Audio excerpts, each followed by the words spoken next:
الحمد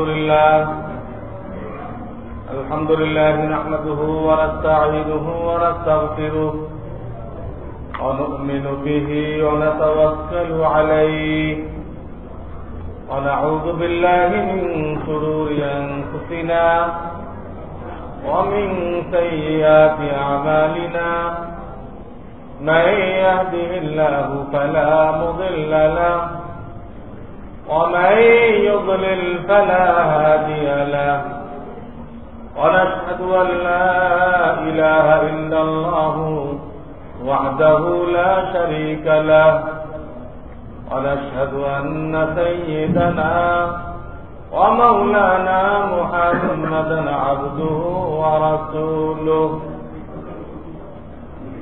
صلى الله تعالى عليه وعلى آله وأصحابه وبارك وسلم أما بعد فأعوذ بالله من الشيطان الرجيم بسم الله الرحمن الرحيم فإذا قضيت الصلاة فانتشروا في الأرض وابتغوا من فضل الله واذكروا الله كثيرا لعلكم تفلحون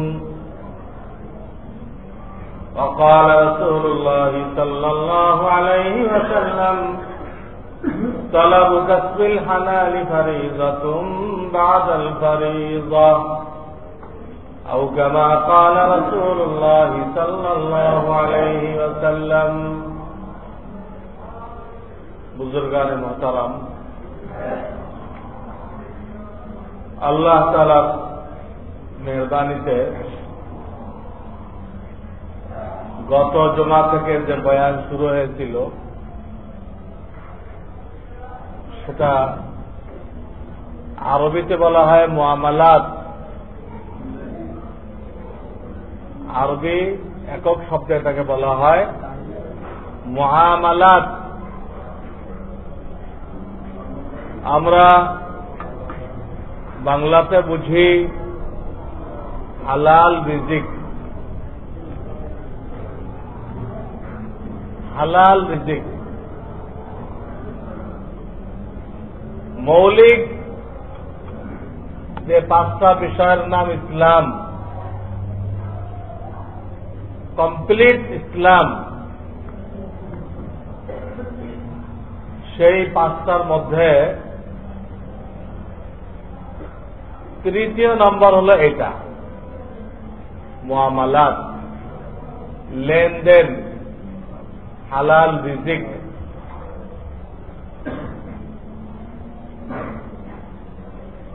অনেকে আমরা এটাকে নিছক দুনিয়াদারি মনে করি, কিন্তু শরিয়াতের দৃষ্টিতে দুনিয়াদারি নয়।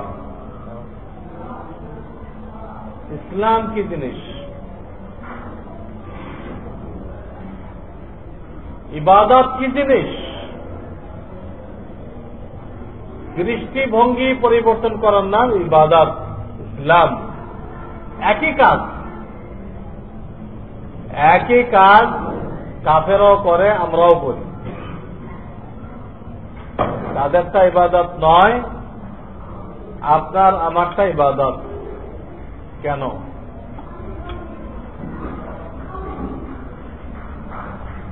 শুধুমাত্র দৃষ্টিভঙ্গির এই পরিবর্তনের কারণে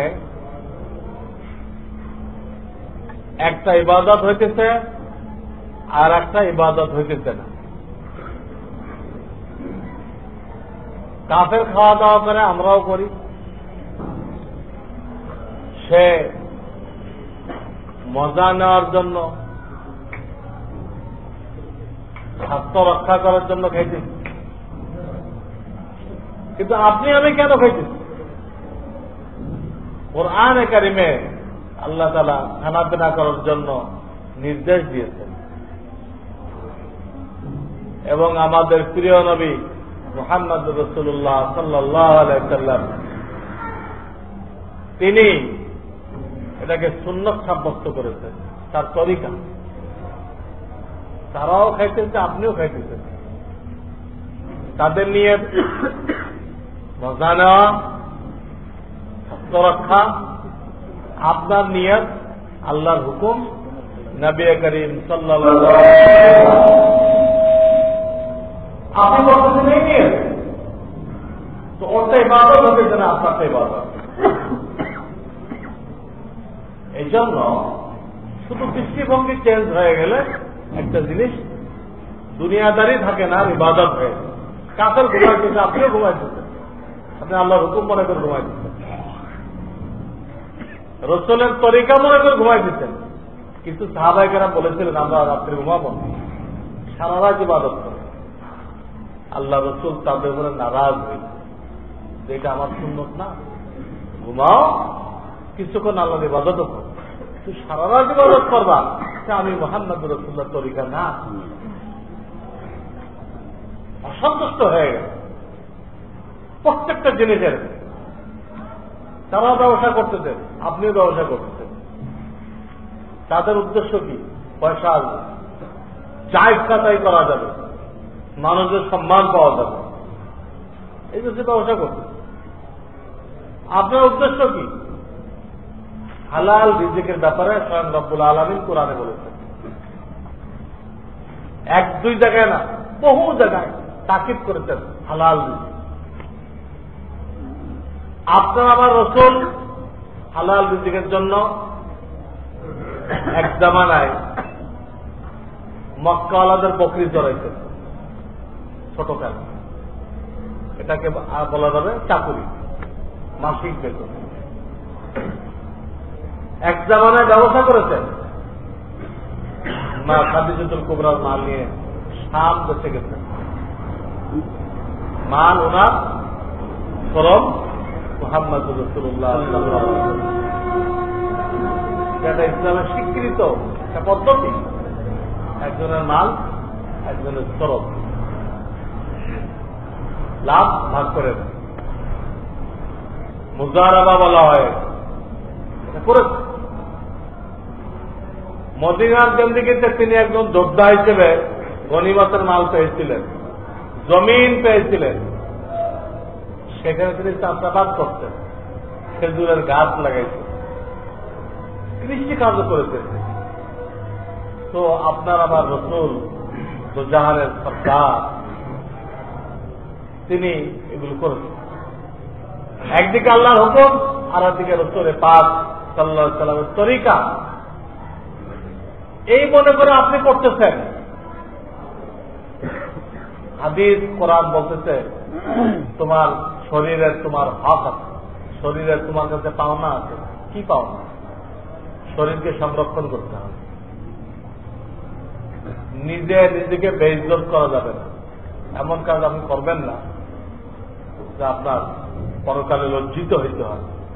এটা আপনার বডির আপনার কাছে পাওনা। যেরকম কাজ করতেছে করে জেল খাটতেছে, সে রাসূলের হাদিস মানতেছে না। লা ইয়াহিল্লু লিমুসলিমিন আইয়ুযিল্লা নাফসাহু, কোন মুসলমানের জন্য নিজেকে অপদস্থ করা জায়েজ নেই।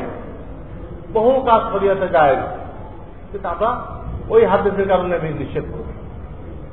সুন্দরবন যায় হরিণ শিকার করলেন, শরীয়তে বিলকুল জায়েজ, বিলকুল জায়েজ, কিন্তু গভর্নমেন্ট আইন বানায় রাখছে নিষেধ। জায়েজটা করা জরুরি না, পান খাওয়া জায়েজ জরুরি না। সুন্দরবনে হরিণ শিকার করা ফতোয়ায় জায়েজ, কিন্তু আমরা এই জন্য নিষেধ করবো যে আপনি ধরা পড়ে জেলে গেলে আপনার মান ইজ্জত যাবে, আপনার দ্বারা আর দিনের কাজ হবে, দিনের কাজ হবে। আমরা নিষেধ করবো, অনেক জায়েজ থেকে নিষেধ করবো। তো শরীরের হক আছে, সে হক হলো হালাল রিজিক। পরিবারের হক আছে হালাল রিজিক। আপনি ব্যবসা করবেন, চাকরি করবেন, দ্বিতীয় নিয়ত এই আল্লাহর হুকুম, রসুলের তরিকা, নিজের পরিবারের হক আদায় কর। 4 নম্বর নিয়ত মুসলমান ভাইদের সেবা। যে ব্যবসা করতেছে সে কিন্তু সেবাও করছে, সে যে মালগুলো এনে রাখছে, লোকেরা কাছের থেকে এই মালগুলো পেয়ে যাচ্ছে, তার কয়েক মাইল হাঁটতে হচ্ছে, এটা এক ধরনের সেবা, মুসলমান ভাইদের ক্ষেত্রে।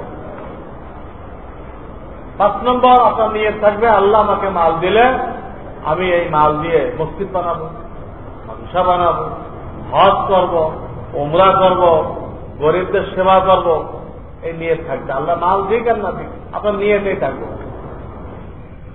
নিয়তের কারণে আল্লাহ আপনাকে সব দিয়ে দেবে। আল্লাহ তো বাস্তব দেখেন না, নিয়ত দেখেন। নিয়তের কারণে হাজারো লোক অনেক উপরে চলে যায়, অনেক উপরে চলে যায়। আব্দুল্লাহ ইবনে মুবারকের কিসসা মনে হয় শুনাইছিলাম গত জুমায়, শুনেছিলেন? বহুত বড় বুজুর্গ আমাদের আবু হানিফা রাহমাতুল্লাহ আলাইহি, হাজার 40 জন শাগরেদ, তার মধ্যে একজন আব্দুল্লাহ ইবনে মুবারক।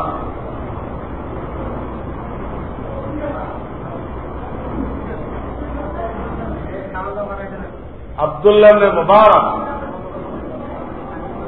ওনার যখন মৃত্যু হয়ে গেল,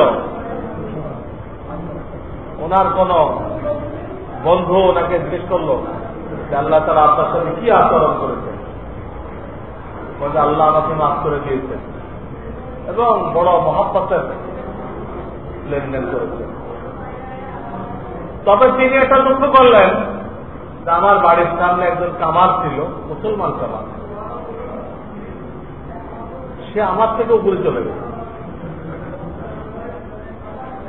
তো ওনার যে সাগরের বা বন্ধু এই স্বপ্নটা দেখতে খুবই আশ্চর্য লাগলো। এত বড় বুজুর্গ আবু হানিফা রাহমাতুল্লাহ সাগরের, বহুত বড় মুহাদ্দিস, বুখারী শরীফের যে সনদ আছে, বর্ণনা সূত্র, এনার নাম বারবার আছে। তিনি বলতে কামার ওনার আগে চলে গেছে, কি করো? ওনার সে বন্ধু কামারের বাড়িতে তাহকিক করতে গেছে, ওনার পাশাপাশি বাড়ি। আব্দুল্লাহ ইবনে মুবারক কামারের বাড়ি পাশাপাশি। তো ওই লোকটা যায় তার বিবিকে জিজ্ঞেস করলো, তার বিবির কাছে স্বামীর সব রহস্য তথ্য থাকে। বললো কি করতো তোমার স্বামী? বলে না, আমার তো সাধারণ মুসলমান ছিলেন, কোন অলি বুজুর্গ ছিল না। তো ওনার দুটা জিনিস আমার চোখে পড়ছে। একটা হলো সারাদিন এদের লোহা পিটাইতেন, দাও খুঁটা কাটি এগুলো করতেন, বানাইতেন। তবে আল্লাহু আকবার ধ্বনি যখন কানে আসতো, হাতুড়ি উঠাইতেন বাড়ি মারার জন্য লোহাতে, এই হাতুড়িটা উনি আর মারতেন না। যে আল্লাহর পক্ষ থেকে ঘোষণা করা যে আল্লাহ বড়। এখন আমি হাতুড়ি মারার অর্থ হয় যে আমার এই কামারগিরি বড়, ঘোষণা হয়ে গেছে আল্লাহ বড়। আল্লাহর বড় এটাকে ঠিক রাখতে হলে আমাকে এখন নামাজের প্রস্তুতি নিতে হবে, ফের বাড়ি যাওয়া, আরো কিছুক্ষণ কাজ করা, মানে এইটা বড়। ওখানে মুয়াজ্জিন সাহেব বলতে হাই আলাল সালাহ, হাই আলাল ফালাহ, কামিয়াবের দিকে আসো, কামিয়াবি এইখানে। আমি এখনো পেটাইতে থাকলাম, দোকানে বসে ব্যবসা কেনা করলাম। আমি বুঝাইলাম যে না, তোমারটা ঠিক না, কামিয়াবি তো আমার দোকানে, মসজিদে। আমি এইটা বুঝাইলাম। এই কথা মনে করে উনি হাতুড়ি উঠানো হয়ে গেছে মাথার উপরে, আল্লাহ আকবার আওয়াজ কানে আছে, উনি হাতুড়ি আর মারেন নাই। এই লোক আমার সেই জামানার কামার। 1 নম্বর। 2 নম্বর, আব্দুল্লাহ ইবনে মুবারক কামারের বউ বলতেছে, উনি রাত্রে দীর্ঘ তাহাজ্জুদ করতেন। আর উনি বলেন যে আমার স্বামী শুয়ে শুয়ে খুব আফসোস করতো, আল্লাহ আমার যদি তৌফিক থাকতো, আমি তো সারাদিন লোহা পিঠে শরীর ব্যথায় চুরচুর হয়ে গেছে, আমাকে সকালে আবার হালাল বেঁধের জন্য হালাল বেঁধে আবার পিটাইতে হবে। এখন আমি বিশ্রাম না নেই, সকালে আমার শরীর আর চলবে না, আমি তো উঠতে পারতাম। আমার যদি তৌফিক থাকতো উঠতে পারতাম, আমি আব্দুল্লাহ ইবনে মুবারকের মতো কি করতাম, লম্বা তাহাজ্জুদ করতাম। উঠতে পারতেন না, সবচেয়ে ছিল না, কিন্তু উনি শুয়ে শুয়ে আফসোসটা করতেন এবং ইস্তেগফার করতেন। কোরআনে আছে মুমিনের একটা সিফাত, মুমিনের একটা সিফাত বলা হয়েছে, অবিল আসহার হুম ইস্তাগফিরুন, শেষ রাত্রে তারা আল্লাহর কাছে ইস্তেগফার করে। তোমার বিবি বলল এই দুটা কাজ, আল্লাহ তো শুনলেন আর হাতুড়ি নামাইতেন, আর উনার তাহাজ্জুদ দেখে আফসোস করতেন। আফসোস দ্বারা আল্লাহ তাআলা নেকি দান করেন। মুসা আলাইহিস সালাম জামানায় এক লোক দুর্ভিক্ষ এলাকা দিয়ে দেখতেছিল, তো ওখানে তাকে বালুর একটা বড় স্তূপ। ওনার দিলের মধ্যে আসলো, আল্লাহ এতগুলো আটা যদি আমার কাছে থাকতো সবগুলো এই এলাকায় বন্টন করে দিয়ে দিতাম। সত্যিকার একটা আফসোস দিলে পয়দা হচ্ছে বানাওয়ার। আল্লাহ রাব্বুল আলামিন মুসা আলাইহিস সালামকে ওহী পাঠাইলেন, তোমার অমুক উম্মতকে জানাই দাও আমি তোমার আমলনামায় এই তিলা বরাবর আটা দান করার সব দিয়ে দিব। এই জন্য বলেছি আপনাকে নিয়েটাই রাখতে হবে যে আল্লাহ আমাকে মাল দিলে আমি দিনের খেদমত করব। মাল মুসলমানের জন্য ভোগের বস্তু নয়, ত্যাগের বস্তু। মাল পাবেন তো বিলাসিতা পাবেন, আপনার জিন্দেগির নির্বাহ একই থাকবে। হ্যাঁ, দিনের জন্য খরচ বাড়বে, দিনের জন্য ব্যয় বেশি বেশি করবেন, হাজ উমরা করবেন, দিনের দাওয়াত দিয়ে দুনিয়াতে ঘুরবেন। হ্যাঁ, এইগুলো উদ্দেশ্য। আপনি হালাল রিজিকের জিকির করবেন, আল্লাহর হুকুম, রাসূলের তরিকা, নিজের পরিবারের হালাল রিজিক, তারপরে মুসলমান ভাইদের সেবা, 5 নম্বরে আল্লাহ মাল দিলে দিনের কাজ করব। এই নিয়ে যে ব্যবসা করবেন, আপনার পুরো ব্যবসা আল্লাহর বন্দেগী, আল্লাহর ইবাদত। এই জন্য এক হাদিসের আছে, আত-তাজিরুস সাদুক মা'আন নাবিয়্যিনা ওয়াস-সিদ্দীকিনা ওয়াস-সালিহিন।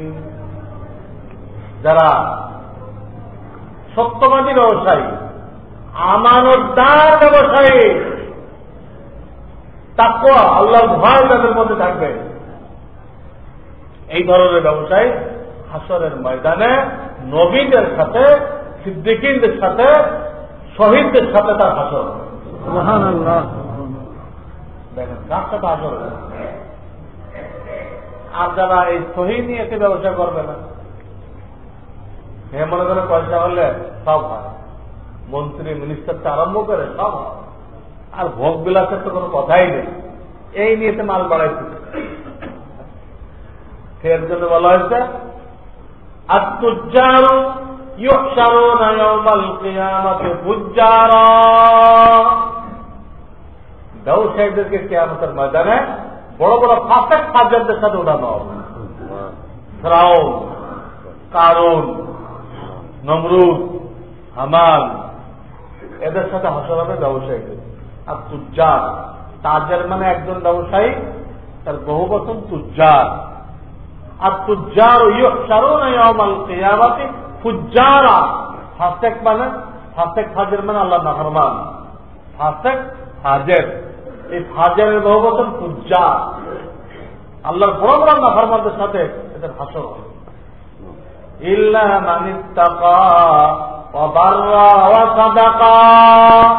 তবে যে ব্যবসায়ী তাকওয়া অবলম্বন করবে, সৎভাবে ব্যবসা করবে, সত্য কথা বলবে, সে নয়, সে এই ফিরআউন কারুনের সাথে নয়, তাকে বাদ দিয়ে দিলেন। সে তো নবীদের সাথে, সে তো শহীদদের সাথে তার হাসর হবে। দেখেন একই ব্যবসা করে একজন নবীদের সাথে উঠতেছে, আর একজন কারুনের সাথে উঠতেছে। দৃষ্টিভঙ্গি দুইজনের দুই রকম। এই দৃষ্টিভঙ্গি পরিবর্তন করার নাম, এটার নাম ইবাদত। আপনার যে কোনো দুনিয়ার কাজ, দৃষ্টিভঙ্গি চেঞ্জ হয়ে গেল, পরিবর্তন হয়ে গেল, ওটা দুনিয়ার কাজ থাকলো না, ওটা ইবাদত হয়ে গেল। আপনি সুন্নত তরিকায় পেশাব পায়খানায় যান, ইবাদত হবে। সুন্নত তরিকায় বিবির কাছে যান, ইবাদত হবে। এটা আল্লাহ। তো গত সময় আমি বলেছিলাম, একটা হাদিসের ব্যাখ্যা করতেছিল, তলাবু কাসবিল হালালি ফারিজাতুন বাদাল ফারিজা। তলব অন্বেষণ করতে হবে, রিজিক অন্বেষণ করতে হবে, আপনি হাত বেঁধে বসে থাকবেন মসজিদের কোনায়, পাহাড়ের গুহায়, এটা আল্লাহ রাসূল অনুমোদন করেন নাই। অনুমোদন করেন নাই, পরিষ্কার বলেছেন এই সন্ন্যাসী হওয়া বৈরাগ্যতা আমার ইসলামে নেই। তালাশ করো, ফিকির করো, দেওয়ার মালিক আল্লাহ, ফিকির করো এবং সেটাকে ইবাদত করে করো। তুমি মূলত মসজিদে বসে থাকলে ইবাদত হবে, আর রিক্সা চালালে ইবাদত হবে না, দোকানে বসে থাকলে ইবাদত হবে না, চাকরি করলে ইবাদত হবে না। এটা তোমার ভুল দৃষ্টিভঙ্গি, ওটাও ইবাদত। তুমি ওই হালাল হালাল ভাবে করো, আর যে নিয়ত বলা হলো সহি নিয়ত, ওই নিয়ত করো। তো মসজিদে বসে আল্লাহ করতেছে, ওর থেকে আল্লাহ তোমাকে বেশি সওয়াব দিবে। ওর আল্লাহ সুন্নত মোতাবেক হইতেছে না। বিয়ে শাদী না করে ওখানে বেশি সুবহানাল্লাহ সুবহানাল্লাহ বলে, আর বিয়ে শাদী করে হালাল রিজিকের জন্য ফিকির করতে। এই লোকটা রসুলের তরিকার উপর আছে, আর মসজিদে কোনায় বসে আছে রসুলের তরিকার উপর নেই। ও আল্লাহ নৈকট্য পাবে না, আপনি আল্লাহ নৈকট্য পাবেন। এই জন্য অন্বেষণ করতে হবে। তলব মানে অন্বেষণ করা। 2 নম্বর বলা হয়েছিল কি অন্বেষণ করবেন? কাসবিল হালাল। তলাব, হাজির শব্দ তলাবু, অন্বেষণ করো। কাসবিল হালাল, হালাল রিজিক। হারাম নেওয়া যাবে না, যে কোনো পয়সা পয়সা নেওয়া যাবে না। সিনেমা দিয়ে দিল, এতে তো টাকা। নাচ গানের আসর বসাইল, মদের দোকান দিল, টেলিভিশনের দোকান দিল, সুদী ব্যাংকে চাকরি করলো, বিমা ইন্স্যুরেন্সে চাকরি করলো। হালালটা না খুঁজে, হালালটা না খুঁজে যাতে এটা ভালো সুযোগ আছে এটা নিয়ে নিই। হালাল হলো, হালাল হলো। এটা দ্বিতীয় শর্ত দেওয়া হয়েছে, হালাল যদি খুঁজতে হবে। হালাল একটা হালাল, হালাল না হলে কি ক্ষতি বলতে হবে কত সময়? আপনার হারামটাও নষ্ট করবে। হারাম মানে হালালটাও কি করবে? নষ্ট করবে। 2 নম্বর ক্ষতি হবে, আপনার বরকত শেষ হয়ে যাবে। বরকত শেষ, লক্ষ লক্ষ টাকা কামাইবেন, আপনার প্রয়োজন মিটবে না, প্রয়োজন মিটবে না, পরেশান পরেশান। হারাম হালালের বরকতকে নষ্ট করে দেয়। আমি উদাহরণ দিয়েছিলাম, 8 ঘন্টা ডিউটি করার কথা 1 ঘন্টা করলেন না, তা আপনার বেতনের 8 ভাগের 1 ভাগ হারাম হয়ে গেল। ওই 1 ভাগ যে হারাম হইল, বাকিগুলোকে নষ্ট করবে এবং বাকি পয়সার দ্বারা আপনার বরকত হবে না জিন্দেগিতে, জরুরত পুরা হবে না। লাখ লাখ আসতেছে, কিন্তু প্রয়োজন তার থেকে বেশি লেগে আছে। ইবাদত বন্দেগী কবুল হবে না হারাম রিজিকের কারণে। ছেলে পেলে নাফরমান হবে। 4টে হলো, এগুলো দুনিয়ার বড় বড় ক্ষতি। আর হাসরের ময়দানে কি হবে? আপনি দেখেন যে মাল বাড়ছে আপনার মিথ্যা কথা বলার কারণে, একটু ধোকা দেওয়ার কারণে, একটু দুধের মধ্যে পানি দেওয়ার কারণে মাল কি হয়েছে? বাড়ছে। কিন্তু বাস্তবে কি মাল বাড়ে নেই, দোজখের আগুন বাড়ছে, সাপ সাপ বাড়ছে, বিচ্ছু বাড়ছে। চোখ বন্ধ সাথে সাথে দেখবেন যে ওই মালগুলো কি অবস্থা আছে। আদি এই মালগুলো গলায় পেঁচায় এই 2 গালে কামড়াবো, আর বলবে আনা মাল, আমি তোমার সে হারাম মাল, আনা কান্দি। ডিউটি ফাঁকি দেওয়া হলো, মিথ্যা কথা বলে লাভ করা হলো, মিথ্যা কথা বলে লাভ করা হলো। এই মালগুলো সব দোষকের আগুন হয়ে আসবে, সাপ বিচ্ছু হয়ে আসবে। তবে ডিউটি কম করা যাবে না। চাকরি যারা করেন, হ্যাঁ, ভুয়া মেডিকেল সার্টিফিকেট দিবেন। অনেকেই ছুটি মঞ্জুর করার জন্য কি করে? ভুয়া মেডিকেল সার্টিফিকেট দেয়। ডাক্তাররাও দিচ্ছে, কিন্তু ডাক্তাররা টাকা নিয়ে সার্টিফিকেট দিয়ে দিচ্ছে। সুস্থ মানুষকে অসুস্থ বানাই দিচ্ছে, সে টাকা পেয়ে গেল, ও ডাক্তারও হারাম খাইল। আপনি সার্টিফিকেট দিয়ে 1 সপ্তাহ সুদে মঞ্জুর করাইলেন, ওই 1 সপ্তাহ বেতন আপনার জন্য হারাম হল, হারাম হল। ওই হারাম হালালের সাথে মিশে সবটা বরবাদ করবে, জিন্দেগির বরকত শেষ করে দেবে। আর এটা আপনি দোজখের আগুন নিয়ে আসলেন, দোজখের আগুন। এই ধরনের সার্টিফিকেট দেওয়া যাবে না। ডাক্তারের জন্য সার্টিফিকেট দেওয়া যায়, অনেকের চাকরির জন্য আমাদের কাছে আসে, সুযোগ চাকরি তো হবে, কিন্তু একজন ইসলামী চিন্তাবিদের স্বাক্ষর লাগবে। আমার কাছে আসে অনেকে, আমাকে ইসলামী চিন্তাবিদ মনে করে লোকের, কিন্তু আমি যাদেরকে চিনি না তাদেরকে দেই। অনেকে নারাজ হয়ে যায়, এত খেদমত আপনি করলেন।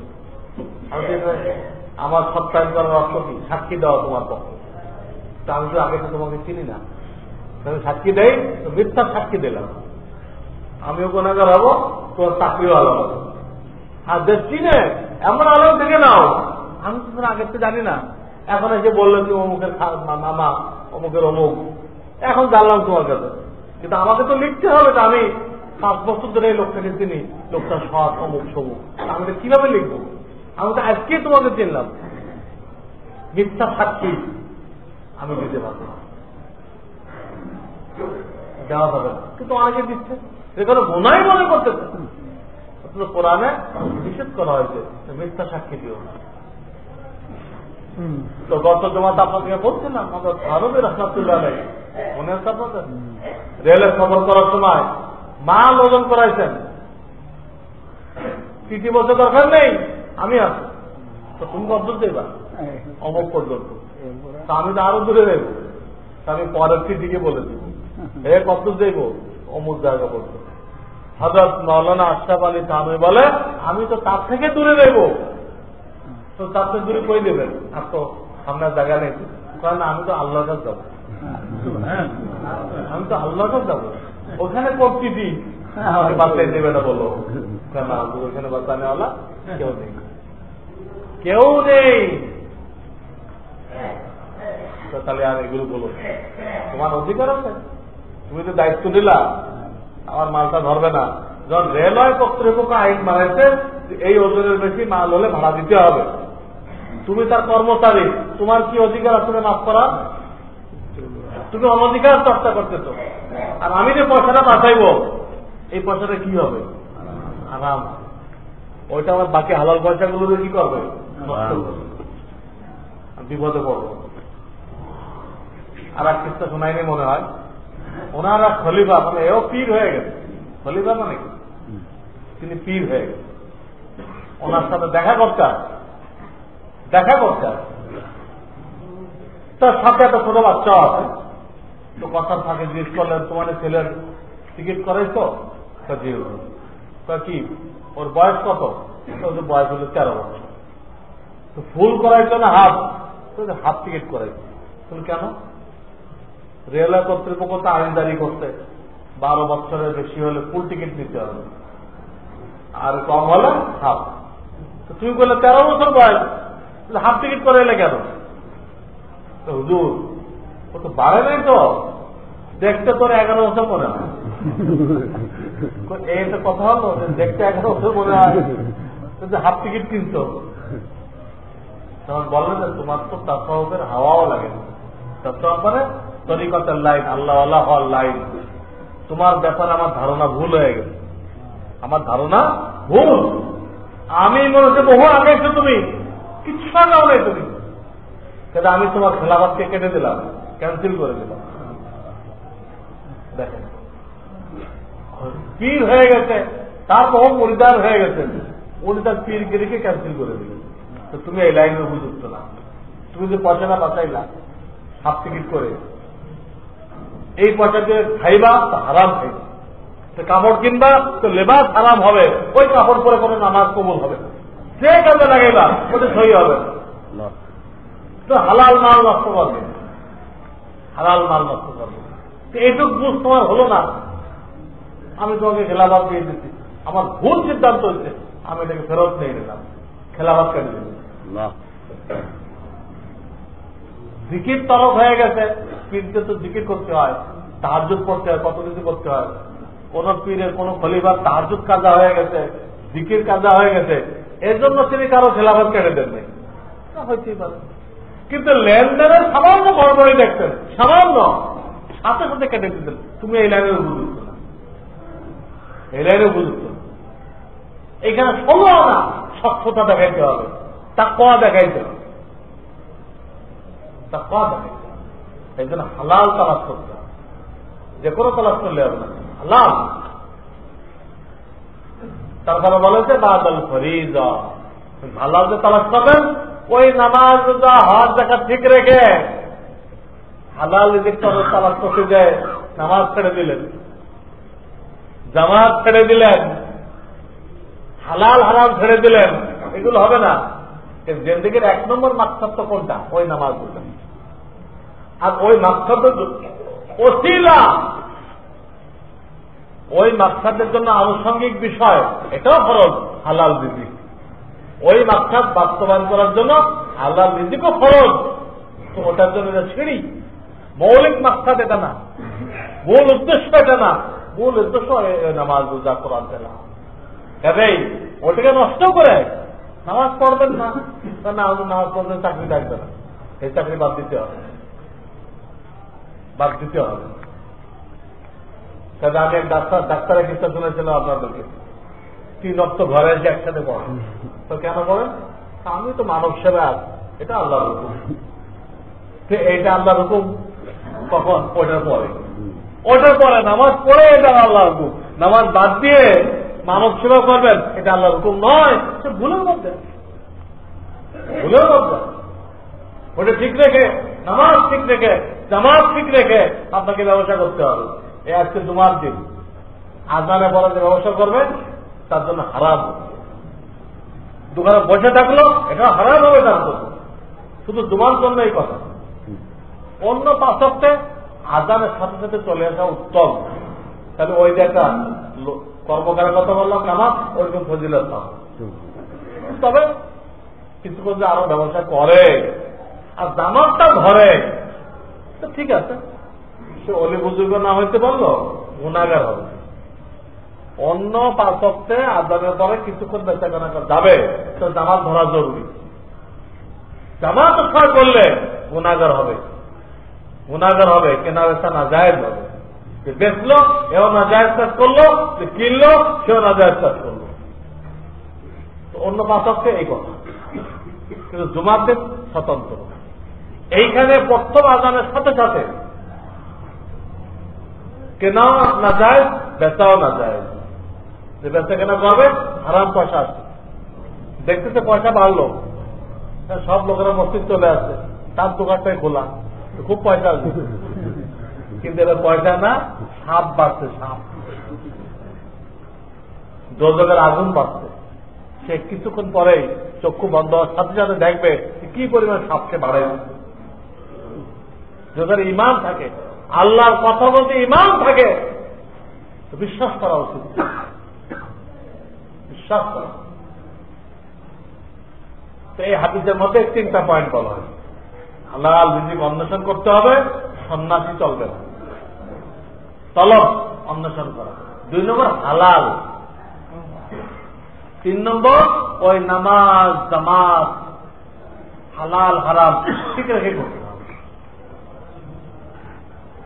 কাজেই একটা লম্বা বিষয় শুরু হয়েছে গত জুমার থেকে। ইসলামের ব্যবসা কাকে বলে, ব্যবসা কেনা কাকে বলে, এগুলো বুঝতে হবে। কত প্রকার, কোনটার হুকুম আকাম কি। যেহেতু এটা বাজারের মসজিদ, এখানে অনেক মুসল্লি মাশাআল্লাহ ওনারা ব্যবসা করেন। হালাল হারাম ব্যবসা বাড়লে হারাম থেকে বাঁচা ওনাদের জন্য সহজ হবে। তখন জিন্দেগির মধ্যে বরকত পাবে। জিন্দেগির মধ্যে কি পাবে? বরকত পাবে। সকলের দরকার, সকলেরই মশলাগুলো দরকার। কেউ চাকরি করে তারও দরকার। এই জন্য গত জমাতে শুরু হয়েছে, আরো কয়েক জমা চলবে ইনশাআল্লাহ। আমি অল্প অল্প আগাইতে থাকি। আল্লাহ আল্লাহ রসুল বেচা কেনার কি সংজ্ঞা বয়ান করেছে, সংজ্ঞা সব কিতাবে লিখছে। মুবাদালাতুল মাল বিল মাল বিত্তারাজি, মালের বিনিময় মাল লেনদেন করা হবে উভয়ের সন্তুষ্টি চিত্তে, উভয়ের সন্তুষ্টি লাগবে। এই হল বেচা কেনার সংজ্ঞা আমাদের দ্বীন ইসলামের মধ্যে। মালের বিনিময় মাল, এর দ্বারা কি বাদ করলো? যেগুলোকে শরিয়াতে মাল বলে নাই সব বাদ হয়ে গেল। মদকে মাল বলে নাই, শুকরকে মাল বলে নাই, মরা মুরগি মরা গরু এটা শরিয়াতে কি বলে নাই? মাল বলে নাই। মাল বলা হয় যার দ্বারা আখিরাতের কাজ নেওয়া যায় বা দুনিয়ার বৈধ কাজ নেওয়া যায়, দুনিয়ার বৈধ কাজ নেওয়া যায়, এটা মাল। তারপরে শুকর দিয়ে কোনো বৈধ কাজ নিতে পারবেন, মদ দিয়ে কোনো বৈধ কাজ নিতে পারবেন, টেলিভিশন দিয়ে কোনো বৈধ কাজ নিতে পারবেন না। যত গান বাদ্যের সরঞ্জাম আছে, হ্যাঁ, সারেগামা পাতানি কি কি আছে না, এগুলো দিয়ে কোনো বৈধ কাজ নেওয়া যাবে না, কোনো বৈধ কাজ নেওয়া যাবে না। একটাও শরীয়তে মাল না। অথচ আমি যে মহল্লা থাকি প্রায় ছাত্রদের হাতে দেখি যে কি তবলা না কি বলে দোতারা সেতারা, আমার মনে হবে সিলেবাসের মধ্যে মানে এখন দাখিল করে দেওয়া হবে নাকি আল্লাহ জানে। সব ছাত্রের কাছে কেন? অথচ হাদিস আছে আপনার রসুল বলতেছে যে আমাকে এগুলো ধ্বংস করার জন্য আল্লাহ পাঠাইছে। তো আপনার রসুল যেগুলো ধ্বংস করার জন্য দুনিয়াতে আসছে, আপনার ছেলেকে এই ইংরেজদের সিলেবাস সেগুলো চিন্তা করে দিচ্ছে আপনার ছেলেকে দিয়ে, আপনার ছেলেকে বলদ হিসেবে ব্যবহার করছে দিয়ে আল্লাহ দুশ্মনরা আল্লাহ রসুল যেগুলো ধ্বংস করতে আসছিল সব আপনার ছেলে কান্দে উঠে দেওয়া হবে।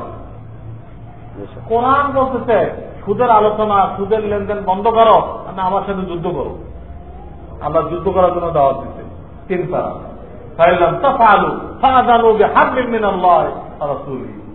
অথচ আপনার ছেলেকে ফিরি পড়ার সময় সুদ কথা পড়ানো হয়েছে, ফিরিপুর পড়ে মাসুম বাচ্চা, এই হুজুরদের সিলেবাস তাকে নিয়ে আল্লাহ যুদ্ধের কাতারে দাঁড় করে, যুদ্ধের কাতারে আল্লাহর সাথে যুদ্ধ করবে, এই কাতারে দাঁড় করাই দিতে মাসুম বাচ্চা। আর কি যে পড়ায়, আমি ওই দিন 9-10 একটা বই পড়তেছিলাম, 9-10। তো ওখানে ধর্ম কাকে বলে একটা ব্যাখ্যা দিচ্ছে। ধর্ম কাকে বলে 19 পৃষ্ঠার উপরে। তো ওখানে লিখতেছে টেইলরের রেফারেন্স দিয়ে লিখতেছে, এবার টেইলর বলছে, আর টেইলর দিকে ধর্ম হবে না। তাই দর্জি টেইলর হোক বা কোনো বিজ্ঞানী হোক, আমি জানি না কোন টেইলর, এর রেফারেন্সে বলতেছে যে ধর্ম কি, প্রথমে মানুষরা ই করছিল, তাদের পূর্বপুরুষদের পূজা করত, তারপরে আর প্রধান উন্নতি হলো, তখন তার নিজেরা পুতুল বানাইতে লাগলো, আর একটা উন্নতি তখন হলো, তো তারা এরকম গাছপালা এগুলো নদী নালার পূজা করলো, আরো উন্নতি হলো, তখন তারা এক ঈশ্বরের পূজা করতে আরম্ভ করল। টেইলর এই কথা বলছে, এটা বইতে লিখে দিচ্ছে।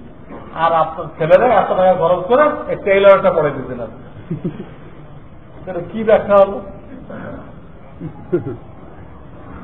এই সমাজ বিজ্ঞানের 19 পৃষ্ঠা আমি নিজে পড়ে বলতেছি, কারো কাছে শুনে আসি না, শুনে আসি না।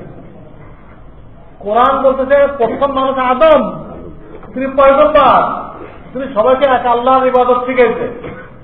মূর্তি পূজা শুরু হয়েছে তার অনেক কয়েকশো বছর পরে, নূহ চলার জামানায়। তো কোরআন বলতেছে প্রথম এক আল্লাহর ইবাদত ছিল, কয়েকশো বছর পরে এসে মূর্তি পূজা শুরু হয়েছে। আর ওই বই বলতেছে আগের মূর্তি পূজা ছিল, অনেক পরে এসে এক ঈশ্বর শুরু হয়েছে। কোরআন মিলল? এটা পড়ে এসে কোরআনের বিরুদ্ধে একটা বিশ্বাস করলো না। এবং ওখানে ধর্মের উত্থানপত্র যে ইতিহাসটা আছে, তোমার নবীর রাসূলের কোনো নাম নিশানা নেই, সব মানুষরা ধারণা করে ধারণা করে করে ধর্ম নাকি ধারণা করে রয়েছে, কোনটা স্বপ্ন যোগে হয়েছে। এতে নবী রাসূলুল্লাহ কিতাব নিয়ে আসছে, এর কোন আলোচনায় ওখানে লেগে নাই ধর্মের বয়ানের মধ্যে, সব গবেষণা করেছে। আবার এই অভাব অভিযোগের কারণ লিখতে আমাদের সঙ্গে অভাব কেন? তো অভাবের কারণে মানুষ বেশি হয়ে গেছে। আচ্ছা, মানুষ বেশি হলো কেন? ধর্মীয় গোড়ামির কারণে। ধর্মীয় গোড়ামি কি? ধর্মীয় গোড়ামি হলে কিছু লোক মনে করে বিবাহ করা এবং সন্তান জন্ম দেওয়া খুব পাক পবিত্র কাজ। সেটা কি অপবিত্র কাজ? কিছু লোক নাকি মনে করতেছে যে বিবাহ করা আর সন্তান জন্ম দেওয়া এটা পাক পবিত্র কাজ, এবং তারা আরো বিশ্বাস করে মুখ দিতে যিনি আহার দিবেন তিনি। সব তো কোরআনের কথা এগুলো একটা মজাক করা হচ্ছে। আমি তাদেরকে জিজ্ঞেস করি এই বই যারা লিখলো বিবাহ করা সন্তান নেওয়া নাকি অপবিত্র কাজ, ওই লোকগুলো বিবাহ করছে কিনা? মানে 4 জনের নাম ওই বই যারা যারা লিখছে, মহিলা আর 3টা পুরুষ, এরা বিবাহ করছে কিনা? না সবগুলো লম্পট? এটা পাপ পবিত্র মনে করে যে অন্যায় হয়ে থাকে, এরা কি করছে? সন্তান নেওয়া পাপ পবিত্র কাজ না? এটা তো আমাদের আকীদা যে আল্লাহ মানুষ বানাইছে, সে আল্লাহ অবস্থায় দেখতেন। মজাক করা ধর্মীয় গোড়ামি। আর কেন? আর কি?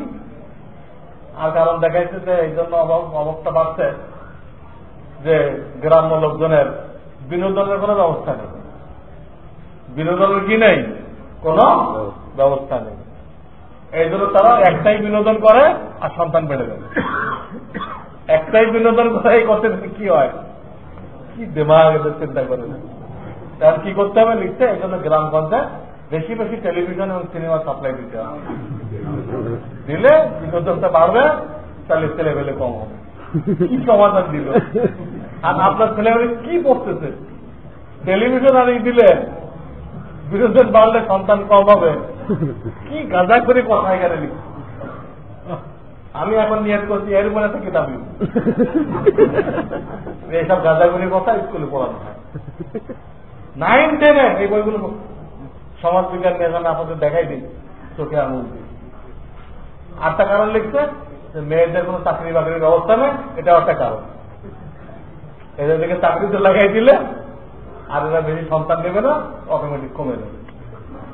মেয়েদের চাকরিতে লাগাই দিবেন, আপনার বাইরে চলে আসবে, আবার বিনোদনের ব্যবস্থা দিবেন। হ্যাঁ, তো ওখানে তো ট্রেন্ডিং নেবে আর এখানে বাস্তবায়ন করবে। পুরো সমাজ তো জেনায় ভরে যাবে, আরো গজব বেশি না জ্বলাবে, সব মিলে ধ্বংস। যে ব্যবস্থা দিচ্ছে না সব ধ্বংস হওয়ার ব্যবস্থা। জমিন এই গুনাহ বহন করতে পারবে না, জমিন দেবে যাবে, সাগরের তলে চলে যাবে। গুনাহ বহন করতে পারবে না জমিন। ইন্নালিল্লাহ। এইগুলো পড়ে না মানুষ। আমাদের সব ইহুদি নাসাররা আমাদের লোকজন দিয়ে এইসব কথা ঢুকাই দিচ্ছে বইয়ের মধ্যে। আমি একবার এক ডাক্তারের কাছে কিছু জিজ্ঞাসা আপনার সমাজ ছেলে বলে কয়জন? আমি 8 জন, 4 ছেলে 4 মেয়ে। তাহলে তো একদম দুর্ভিক্ষ তো বাড়াই দেবেন আপনি তো ইহুদিদের সবক পড়ে আসবেন। ডাক্তার বললাম আপনি আমার শোনাইলেন যেটা, আপনি মুসলমান না ইহুদি? মুসলমান। সবক যে আবার শোনাইলেন, মুখস্থ করতেন ইহুদিদের সবক। কিন্তু আপনি 10 জন মেহমান দাওয়াত দিলে কয়জনে খানা পাকান? কথা 20 জনের। আপনি 10 জন মেহমানের দাওয়াত দিয়ে 20 জনের খানা পাকান, তা আমার আল্লাহ যে লোক পাঠাইবে তার রিজিক দিবে না, তার থেকে কম রিজিক দিবে। এত বেকুব মনে করছেন আমাদের আল্লাহকে? সবসময় বেশি রিজিক দেয় তিনি। কিন্তু সহিভাবে বন্টন না করার দরুন, সঠিক বন্টন না করার দরুন ওই রিজিকটা কয়েকজনের পকেটে কি হয়? আটকা পড়ে যায়। তো কোরআনে 28 করে আল্লাহ বলে দিতে গলত ভাবে বন্টন করবো তো কয়েকজনের পকেটে আটকা পড়বে।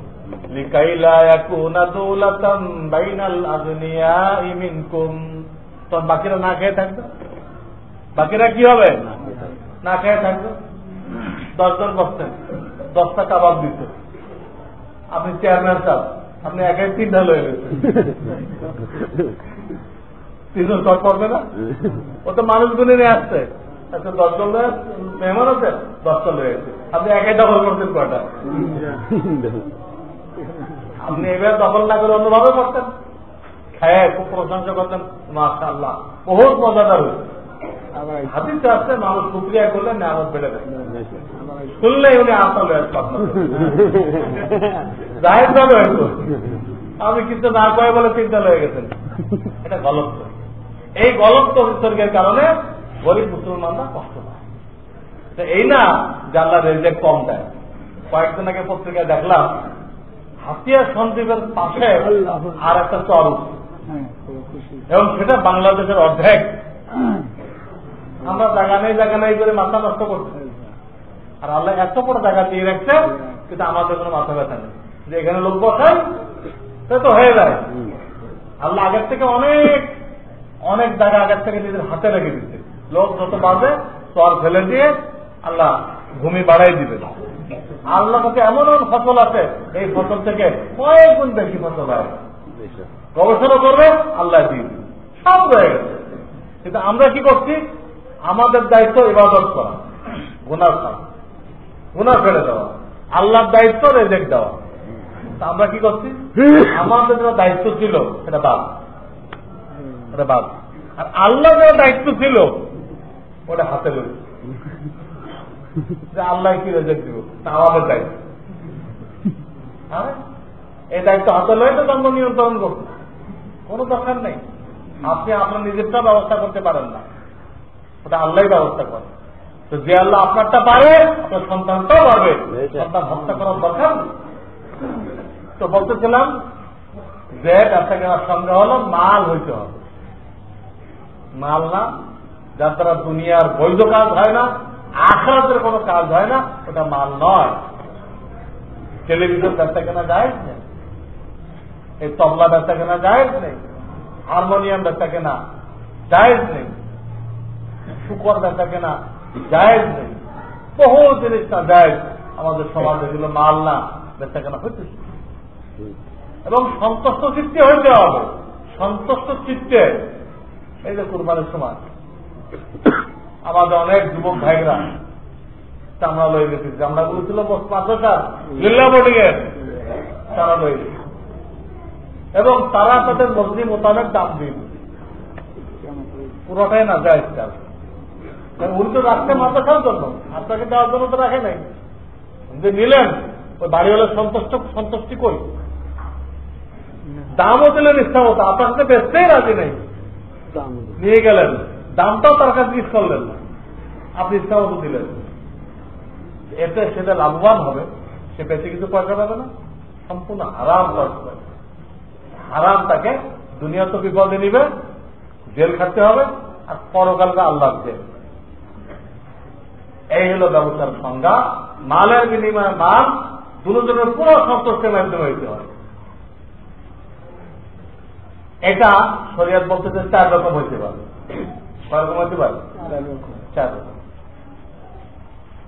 টাকা পয়সা ছাড়াই মাল দিয়ে মাল নিলেন, মাল দিয়ে মাল নিলেন। যদি 2 ধরনের হয়, 2 ধরনের, ধান দিয়ে গম নিলেন, তাহলে ওজনে বেশ কম হইতে পারবে, কোনো অসুবিধা নেই। ধান দিয়ে গম নিলেন, ওজনে বেশ কম হইতে পারে। 1 মণ দিয়ে 2 মণ দিলেন, যাই। কিন্তু ধান দিয়ে ধান নিচ্ছেন, এটা মানে 1 ধরনের যদি হয়, তো কোয়ালিটি যতই বেশ কম হোক, ওজন আপনাকে ঠিক রাখতে হবে। ওজন আপনাকে ঠিক রাখতে হবে, নতুবা 1 মণ দিয়ে 2 মণ, 2 মণ দিয়ে আপনি 1 মণ বীজ ধান দিলেন, যাই যাবে। 1 ধরনের হলে ওজন ঠিক রাখতে হবে। তবে ওজন ঠিক হলে তো দিবে না, বীজ ধান দিবে 1 মণ দিলে ঠিক আছে। তাহলে আপনি ধান দিয়েন না, আপনি আপনার 2 মণ আগে কি করেন? টাকায় বিক্রি করেন, নগদ টাকা। সেই টাকা দিয়ে 1 মণ কি করেন? বীজ ধান কেনেন, হয়ে গেল। আগে একটা লেনদেন করতেছিলেন, একটা জায়গায় কয়টা করেন?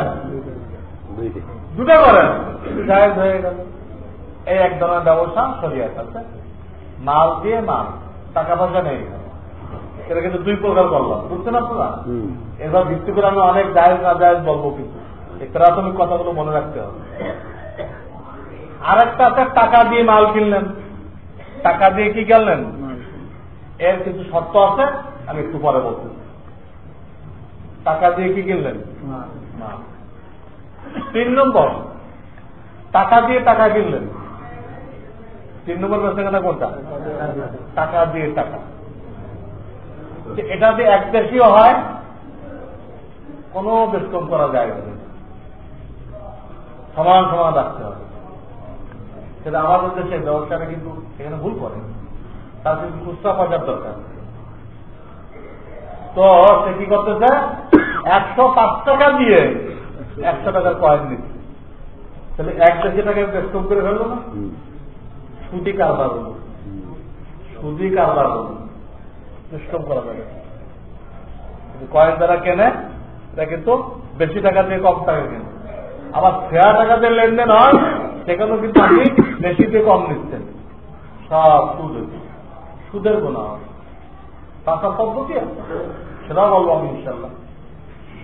শরীয়ত কাউকে আটকায় নেই, খালি করছে এইভাবে না যায় এইভাবে করো, তুই ঘুরাই দাও, আল্লাহর হুকুম মতো করো, যায় হয়ে যাবে। তো টাকা দিয়ে টাকা যখন কিনবেন একটা হলে বেশকম করতে পারবেন, এক দেশি টাকা হবে। 2 নম্বর শর্ত, এক্ষুনি লেনদেন শেষ করতে হবে। এক্ষুনি এই মজলিসের মধ্যে, এই বছর মধ্যে লেনদেন কি করতে হবে, শেষ করতে হবে। তাহলে আপনার কাছে কেউ 500 টাকা ভাঙাইতে গেছে, আপনি 100 টাকা দিলেন, আর বলে 800 টাকা বিকেলে নিয়েও, আপনিও সুদি কারবার করলেন, সেও সুদি কারবার করলেন। কারণ ওই মজলিসে লেনদেন ক্লিয়ার হতে হবে, কিন্তু আপনি 100 টাকা দেন নাই, 400 টাকা দিচ্ছেন, ও দিচ্ছে 500 টাকা, আপনি দিচ্ছেন কত, 400 টাকা। কথা ছিল বড় সমান সমান হতে হবে, বেশ কম করা যাবে না। আবার ওই সময় দুটা কি করতে হবে, ক্লিয়ার করতে হবে। ক্লিয়ার তো করেন নাই আপনি, এখানে বিকল্প ব্যবস্থা করতে হবে। কারণ আপনার কাছে 500 নেই, বিকল্প পথ ছিল যে 500 টাকা আমার কাছে আমানত থাকুক, আপনি করতেন, তুমি 300 টাকা আমার কাছে করল, 400 টাকা করল নিয়ে যাও। পরে আবার আর এক বৈঠকে কি করা হবে, তোমার আমানত ফেরত দিও, আবার 400 টাকা আমার কি করবো। তার দরকার এই মুহূর্তে 500 টাকা যে কাজ হইতেছে না, খুচরা দরকার। দেখেন 500 টাকা দিয়ে 400 টাকা নিয়ে গেলেন, দুজন গুণাগার হয়ে গেলেন, একটু ঘুরাই দিলেন, আমার জায়জ হয়ে গেল। কি ঘুরাই দিলেন, যে 500 টাকা আপনারা আমানত রাখলাম, আর 400 টাকা আপনারা কি করলাম, খরচ দিলাম। তাহলে খুচরা না, কিন্তু খুচরা তো এই 3 নম্বর ব্যবসা কিনা, 3 নম্বর ব্যবসা কিনা। কয় রকম হলো, 3 রকম হলো। 4 নম্বর হলো আগে টাকা দেওয়া হবে, পরে মাল নেওয়া হবে। আগে টাকা, সেকে বাইয়ের সালাম বলে, বাইয়ের সালাম। এটা কেন করে, অনেকের নগদ টাকা দরকার, কিন্তু কোথাও টাকা পাইতেছে না, কেউ দেয় না বা সুদ ছাড়া দেয় না। তখন সে একটা ব্যবসা কেনা করে, ভাই আমি 3 মাস পরে তোমাকে 5 মণ ধান দিব, ও মালটা দিব, তুমি টাকাটা আগে পেড করো। তারও সুবিধা দিবে, তারও লাভ হবে ওই মালটা নিবে। তো মাল দিবে, পরে টাকা দিচ্ছে অ্যাডভান্স। এটা কিন্তু বায়নার কত করে দিতে না, বায়না না, এটা বায়না তো 2-4 দিনের জন্য করে। এটা হলো মালই দিবে কয়েক মাস পরে, 2-4 মাস পরে, পুরো টাকাটা এখন দামটা এখন নিয়ে নিচ্ছে, এটা যায়। কিন্তু মাল নিয়ে যাতে গোলমাল না হয় পরবর্তীতে, ও দিবে খারাপ, আপনি চাইবেন ভালো, এর জন্য 8টা শর্ত আছে, গোলমালের কোনো রাস্তাই না থাকে। এই আর একটা হল ব্যাপার। তো মৌলিকভাবে শরিয়াতে এই 4 রকম ব্যবসা কেনা যায়। তো মাল দিয়ে মাল, টাকা পয়সা দিয়ে টাকা পয়সা। এক দেশের হলে বেশকম করতে পারবেন না, ওই মজলিসে ক্লিয়ার। কিন্তু 2 দেশের হলে বেশকমও করতে পারবেন, আর এক মজলিসে ক্লিয়ার হওয়া জরুরি না। এক মজলিসে একজন দিল, আর এক মজলিসে আর একজন দিলে যায় হবে। আপনি টাকা দিয়ে ডলার নিচ্ছেন, সে এক দেশে না, টাকা দিয়ে ডলার, দুটোর টাকা, কিন্তু এখানে বেশকম হবে, আর এক মজলিসে হওয়া জরুরি না। মাল দিয়ে মাল, টাকা দিয়ে টাকা। আসল টাকা দিয়ে মাল, নগদ বা বাকি। আর তাহলে এখন টাকা দিবেন, মাল পরে পাইবেন। মৌলিকভাবে কয় রকম? 4 রকম ব্যবসা কেনা ইসলামী শরিয়াতে বৈধ করেছে। হ্যাঁ, এখন আপনাকে জানতে হবে আল্লাহ রসুল বৈধ করলেন, এই জন্য তিনি বেশ কিছু শর্ত ছাড়াই আরোপ করেছেন। এই শর্ত ছাড়াগুলো আপনাকে জানতে হবে। হ্যাঁ, অনেক শর্ত আছে, 8-10টা শর্ত আছে। যেমন একটা শর্ত আল্লাহ রসুল দিয়েছেন, ওয়ালা তাবিউনা আলাইসা ইনদাকা, যে মাল তোমার দখলে নেই, তোমার দোকানে এই মুহূর্তে উপস্থিত নেই, সামনে আনবা, সেই মাল এখন বিক্রি করবা না। ওয়ালা তাবিউনা আলাইসা ইনদাকা, যে মাল তোমার স্টকে নেই এটা বেচবা না। এটা শর্ত দিচ্ছে। সরকার যে দাম নিয়ে এত প্রেশান, দাম কমাইতে পারতেছে না, এই হাদিস সামনে আনুক, আরে এটা বন্ধ করো, দেখে দাম কমে কিনা। বিদেশ থেকে যারা মাল আনে, বিদেশের সাথে চুক্তি হয়, চুক্তি হওয়ার পরে ওই মাল চট্টগ্রাম আসার আগে ওই চুক্তিনামা বহুবার বেচে কিনা হয়। আপনি মাল হচ্ছেন, আপনি তাহলে একজনের বেচেন, 2 লাখ টাকা লাভ, সে বেচে আরেকজনের বেচে, মাল আস্তে আস্তে 8-10 জনের কাছে বেচে কেনা হয়ে যায়। 8-10টা হাত এখানে ঢুকলো, আপনি সরাসরি আনতেন, আনার পরে বেচতেন, জনগণ অনেক কম পাইছে ভাই, মাঝখানে 10 জন লাভ খাইল, তারপরে মালটা এনে বেচবেন, জনগণ বহু লোকসান হয়েছে। আমি নিজে ভুক্তভোগী। যে কাপড় মার্কেটে 100 টাকা, এই কাপড় আমি গার্মেন্টস আমার কাছ থেকে 20 টাকা বলছি, একই কাপড়, ডাইরেক্ট আছে।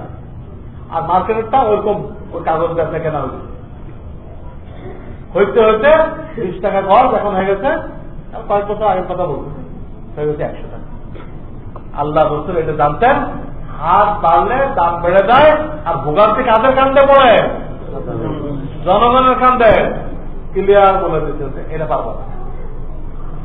হুকুমত এদিকে কন্ট্রোল করুন, এরকম ব্যবসা কেনা যারা করে এদেরকে গ্রেফতার করুন, দাম কন্ট্রোল হাদিস বলা তবে মা লাইসা ইনদাকা। আরেকটা হাদিস বলে আসতে পারেন শেষ কি, আল মুহতাকিরু মালউনুন, যারা মাল স্টক করে, বাজারে দরকার প্রয়োজন আছে, মানুষের চাহিদা আছে, কিন্তু সে আটকায় রাখছে, একে হলো মুহতাকির। আল্লাহ রসুল বলতেন তার উপরে আল্লাহ লানত, অভিশাপ, অভিশাপ। চলতেছে, মালের চাহিদা আছে, আটকায় গেল, আপনার উদ্দেশ্য কি? তোমার মার্কেটে ক্রাইসিস সৃষ্টি কর, ওই সুযোগে কি করা? মুসলমানদের যে দুর্যোগ মুসিবত, ওইটাকে সুযোগ মানে তুমি মাল বানাইতে চাইছো। হ্যাঁ, তোমার তো আল্লাহ নাম আছে। কিন্তু ব্যবসায় থেকে একটা কথা বলা হয়েছে যে মাল তোমার স্টকে নেই, এটা এখন ব্যবসা না। 2 নম্বর বলা হয়েছে স্টকে আছে, চাহিদা আছে, তুমি এটাকে জমা রাখবে না, ছাড়ো, থাকতে থাকো, ইচ্ছা করে জমা রেখো না। তোমার জমা রাখার ধরুন জনগণের ভোগান্তি হবে, জমা রাখলে তোমার উপর অভিশাপ। এই 2টা হাদিস হুকুমত বাস্তবায়ন করুন। দেখেন মালের দাম কিভাবে পড়ে গেল। তাহলে কোন ব্যবসায়ী সে মালকে স্টক রাখতে পারবে না, চাহিদা আছে, চাইতেছে কিন্তু সে থাকতেছে না, আরো বাড়ো, আরো বাড়ো, হারাম, একটা শর্ত, চাহিদা আছে ছেড়ে দাও। তো আমি আজকে মাত্র 2টা শর্ত বয়ান করলাম, আরো বাকি শর্ত আমি সামনে বয়ান করব। তো বুঝে আসবে যে আমাদের ভুল কোথায়, আমরা কোন কোন জায়গায় আল্লাহ রসুলের হুকুমকে অমান্য করতেছি, করে বিপদ দেখে আসবে। মানুষের বিপদ আবাদকে সম্বল বানায়, সুযোগ বানায় পয়সা কামাই করতেছি। পয়সা না, এটা সাপ, এটা দোজকের আগুন, আমার হালালকেও নষ্ট করে দিবি।